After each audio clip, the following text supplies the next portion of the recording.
Well, we talked earlier about how transportation changed. Atlantic City, as you mentioned, was a railroad town. It was really the closest point to the ocean from Philadelphia. Some people called it the lungs of Philadelphia. And when people worked in the factories there, conditions were pretty brutal. And so they valued a trip to Atlantic City, and the shoebox became their conveyance of all their valuables. So that's where the term Shoobie kind of developed.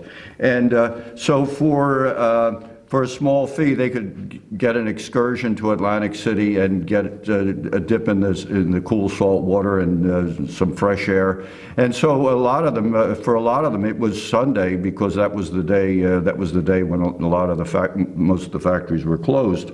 So that was a big excursion day. But since Atlantic City was a railroad town, the early developments centered around the railroad line, of course, and the early hotels were built or sponsored by the railroads. The Excursion House was one of the first, and then the other big hotel was the United States Hotel that Norman mentioned earlier.